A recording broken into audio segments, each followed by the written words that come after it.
పెట్టు.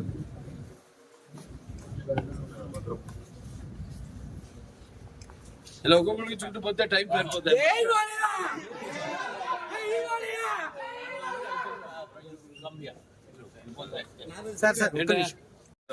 ఇప్పుడు కరివి నీరుగానే ఈ వర్ష ప్రభావం వల్ల కురిసిన వర్షం వల్ల ఎంతో జనజీవనం అంతా అతలాకుతలం అయిపోయింది.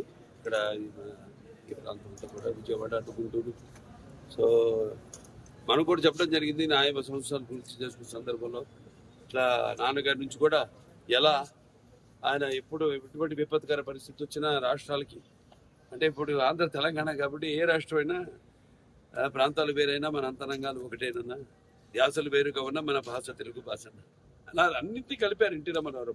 ఓ ప్రాంతానికి ఆపత్తి వస్తే ఇంకో ప్రాంతం వాడిని దాంట్లో భాగస్వాములు చేయడం, అదే ఇదంతా అంతా ఒకటే, ఒక ఉమ్మడి కుటుంబం, వసుదైక కుటుంబం, అంతా అన్నదమ్ములం అన్న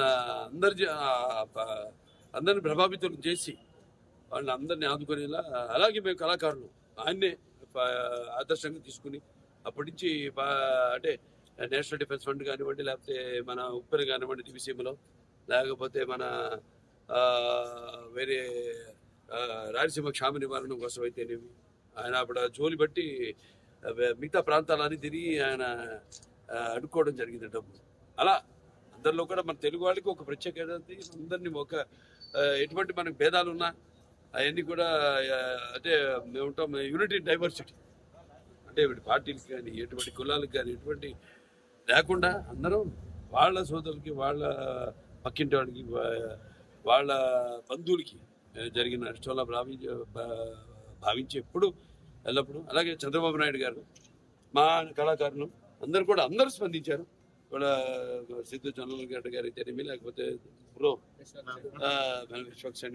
విశ్వసేన్ గారు అయితేనేమి, అలా చాలా మంది నటులు ఎవరికి వాళ్ళు షూటింగ్లో వాళ్ళ పనులు ఉంటారు. ఇప్పుడు మాకు ఖాళీ దొరికింది కాబట్టి ఒక్కరోజు వచ్చేసి, ఎందుకంటే ఇప్పుడు అనౌన్స్ చేసి చాలా రోజులైంది, వచ్చేసి మా సహాయార్థం ప్రజలకి ఇక్కడ బాధితులకి ఈ యొక్క సీఎం రిలీఫ్ ఫండ్కి ఏదైతే వచ్చింది మేము అనౌన్స్ చేసామో అది ఇవ్వడానికి వచ్చాం. అలాగే చాలా మంది కూడా ప్రభావితులయ్యి వాళ్ళు అనౌన్స్ చేయడం జరిగింది. వాళ్ళు తిరిగి సమయంలో వాళ్ళు వచ్చి తప్పకుండా వాళ్ళు ఇచ్చి పెడతారు. వాళ్ళు ఏదైతే ఇద్దామనుకున్నారో, ఏదైతే వాళ్ళు ప్రకటన చేశారు. అయినా ఇది లేనిపోని రచ్చ చేసి ఈ పేర్లు ఎందుకు లేని పేర్లు ఎత్తడం కూడా అనవసరం.